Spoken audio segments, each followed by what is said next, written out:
Não é segredo pra ninguém que Marvel's Spider-Man é um dos melhores jogos de super-herói já feitos. E quando a Insomniac anunciou a continuação direto pro PlayStation 5, todo mundo ficou naquela expectativa absurda. Afinal, o primeiro jogo é o melhor jogo do Homem-Aranha já feito. Ele deixou o patamar lá em cima, redefiniu o Aranha nos games e fez a galera acreditar que a franquia só ia melhorar. Mas aí veio o Marvel's Spider-Man 2. E a verdade é que apesar de ser um jogo tecnicamente incrível, com gráficos insanos, gameplay absurda e um mapa ainda mais vivo, ele carregou um problema tão grande, mas tão grande, que pra muita gente acabou apagando tudo de bom que ele tem. Um problema que simplesmente não dá pra ignorar e que acabou transformando esse jogo em algo que muita gente considera medíocre. E esse problema é a história. Hoje eu quero revisitar esse jogo e analisar com vocês no que ele erra, no que ele acerta, e principalmente porque a narrativa de Marvel's Spider-Man 2 derrubou tanto assim o impacto do jogo, a ponto de dividir completamente a comunidade. Por favor, já deixa o seu like e vamos lá.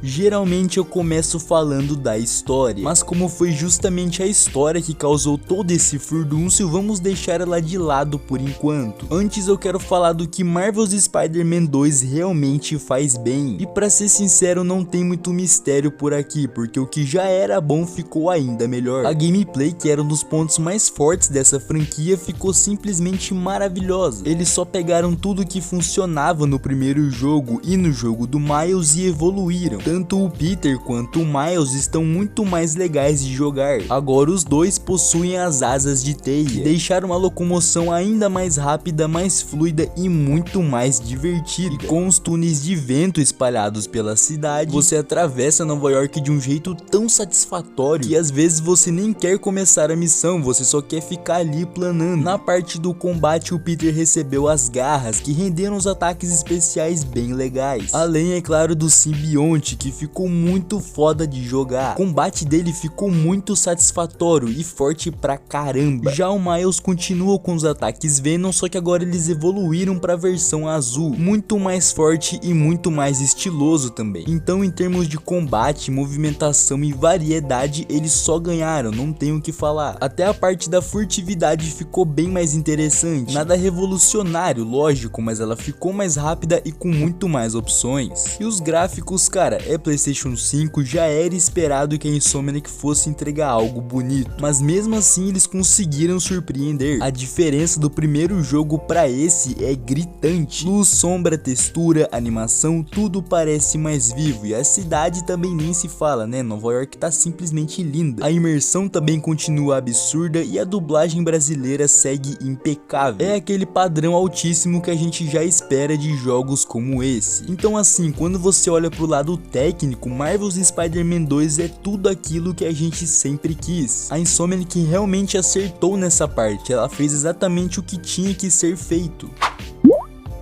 Agora sim, vamos falar da história, porque sinceramente é aqui que o jogo começa a escorregar feio. Não tudo, né, lógico, mas é aqui que começa a queda. E o primeiro problema já chega com o protagonismo. Como todo mundo já sabe, Marvel's Spider-Man 2 tem dois protagonistas, o Miles e o Peter. E quando a história tem dois protagonistas, existe uma regra muito básica que tem que ser seguida. Um não pode se sobressair acima do outro. Só que aqui acontece exatamente isso. E não porque um é mais interessante que o outro, mas porque o próprio roteiro faz isso acontecer. O Miles acaba ficando muito acima do Peter nessa história. Ele recebe mais destaque, participa mais ativamente das partes importantes, e o Peter fica meio jogado de lado. Só que o problema não é o Miles brilhar. O real problema é o Peter ser nerfado de uma forma que simplesmente não combina nem um pouco com o personagem. Cara, tem uma cena que é incrível. Uma geladeira cai em cima do Peter, uma geladeira cai em cima do Homem-Aranha, o mesmo personagem que levanta toneladas, que segura estruturas gigantes, que levou um guindaste na cara no primeiro jogo. Aqui uma geladeira joga ele no chão e ele fica lá pedindo pinico pra geladeira, enquanto o Venom pega a MJ e transforma ela na Grito, né, na Scream. Mano, é impossível não ver essa cena e pensar o que fizeram com o Peter. E o pior é que isso vai se repetindo ao longo do jogo. O arco do simbionte até que começa muito bem. Ele é divertido, a gameplay do simbionte simbionte nem se fala, né? Incrível, mas tudo isso passa rápido demais. Não dá tempo de sentir o peso da corrupção, do lado sombrio do Peter sendo consumido. Ele fica mais agressivo? Fica, mas isso é mostrado de forma tão rasa e tão rápido que parece que o jogo só quer tirar o simbionte logo da campanha. E aí a história entra em outro problema muito grande, que são os vilões. O Kraven é simplesmente sensacional aqui. Ele é forte, ameaçador, motivado, com uma presença absurda. Ele era facilmente vilão o suficiente para carregar esse jogo inteiro. O Venom da mesma forma, ele é vilão o suficiente para carregar o jogo inteiro também. E, inclusive eu achei bem legal eles colocarem o Harry como Venom e não o Ed Brock, né, que seria o caminho mais óbvio. Mas aí o que a Insomniac fez, juntou os dois vilões grandes no mesmo jogo, e aí ficou tudo corrido. O arco do simbionte sofre porque precisa dividir espaço com o arco da caçada final do Kraven, e no fim nenhum dos dois recebe o tempo de tela que eles merecem. Até o Miles acaba entrando nessa bagunça. Todo mundo sabe que o Miles é forte, ele é equipado o suficiente para bater de frente com o Peter. Só que cara, o Peter com o simbionte é outro nível. Então quando o Miles, entre aspas, vence o Peter naquela luta, mano, aquilo ali não me desceu nem um pouco. Mas nem tudo é ruim nessa história, tem partes que eu realmente gosto, partes que são realmente boas. Eu curti o jeito que eles introduzem o Harry na história, da amizade dele com o Peter, dos flashbacks mostrando o Peter no começo da vida como Homem-Aranha, dele pedalando por Nova York, trabalhando no Clarim Diário. Essas partes são muito legais. Eu entendo que a história tem sempre que seguir pra frente, mas se tivesse mais flashbacks eu não acharia ruim. E quando o Kraven tá no foco da narrativa, cara, funciona demais. A motivação dele, o visual, a presença dele como caçador definitivo, tudo é muito redondinho. A parte do Miles também tem momentos muito bons. Ele lidando com a faculdade, o interesse amoroso, a relação dele com o Genki, tudo isso funciona. Mas aí chegam as partes que quebram tudo, tipo as missões da MJ. Pô, ela é uma jornalista normal, o jogo até cita que ela teve um treinamento ali da Sable, mas ela derrotar hordas de simbiontes e soldados treinados do Kraven sozinha é um pouco estranho. Nesse caso eu acharia mais legal dar poderes pra ela de uma vez, transformar ela na Spider-Woman, né? Nos quadrinhos ela vestiu esse manto várias vezes. Talvez nesse contexto da narrativa não ficaria tão legal, né? Mas tá aí uma opção. E o final desse jogo, cara, é de desanimar. Quando o Peter pega o traje do Anti-Venom e você pensa, agora vai ser a revanche, o embate, o momento épico. Mas aí o Peter só apanha, toma um tapa, cai no chão e apaga de novo. Eu perdi as contas de quantas vezes o Peter desmaia nesse jogo, é inacreditável. Parece até que é feito de propósito pra dar espaço pra outro personagem aí, né? O Anti-Venom era pra ser um momento lendário, né? O clímax do jogo. E mesmo a história tendo um final feliz, ela deixa um gosto amargo, um gosto de dava pra ser maior, dava pra ser muito melhor. E no final de tudo, analisando tudo isso, você percebe que o problema é bem simples. As partes ruins dessa história acabam se destacando mais do que as partes boas. O jogo tenta fazer muitas coisas ao mesmo tempo e a história acaba ficando muito abaixo do que a gente esperava.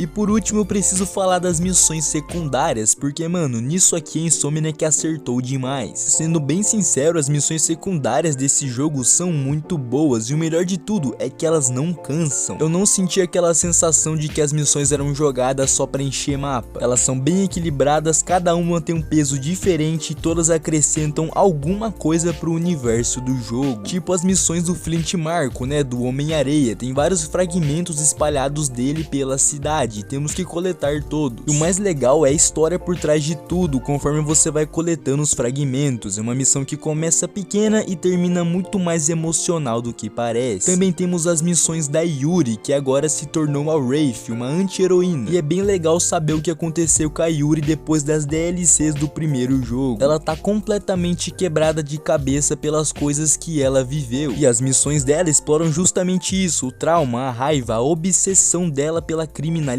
Inclusive o arco dela acaba se conectando com o arco do Carnificina, que também tem um arco de missões bem legal e deixa uma coisa clara, no próximo jogo teremos o Carnificina. E tudo isso pode render um dos vilões mais insanos do próximo game. Também tem outras missões de seguir drones pela cidade, que no começo não parece nada demais, mas aí você chega no final e descobre que tudo aquilo está sendo ligado ao Camaleão. Pra quem não sabe, ele é irmão do Kraven e provavelmente vai ser um dos vilões do próximo game. Também tem alguns Spider Bots que você tem que coletar pela cidade e que nos mostram dos easter eggs mais legais do jogo. Também tem as estações da Emily May que você tem que fazer alguns puzzles ali com moléculas. E também tem as missões do Spider App, e que parecem missões bobas, mas cara, tem um peso emocional enorme, principalmente nas missões do Howard e da missão daquele velhinho, que ele vai contando de como ele conheceu a esposa dele ali naquele parque. E cara, quem não se emocionou com isso aqui é maluco. A verdade é que não tem uma missão secundária inútil nesse jogo, tudo acrescenta alguma coisa e tudo te recompensa. No final de tudo, se você analisar bem, você percebe que esse jogo não é um jogo medíocre. O único erro que eu encontrei aqui de verdade é que a história é meio sem sal, mas de resto, cara, eu achei esse jogo maravilhoso e eu não acho justo a gente jogar ele pra bosta só por causa da história dele. Eu sei que é um jogo de preço cheio e que a gente merece uma história boa de verdade, mas se a gente jogar um pouquinho mais com o coração, eu acho que a gente consegue encontrar vários pontos positivos nele. Mas enfim, essa é só minha opinião. Comentem aí a opinião de vocês. Você acha o jogo bom? Você acha ele medíocre? Acha ele horrível? Deixem aí nos comentários, adoro ver o comentário de vocês. E claro, meus agradecimentos para os membros. Obrigado de verdade por apoiarem esse canal, vocês fazem total diferença. Muito obrigado se você me escutou até aqui e até um próximo vídeo.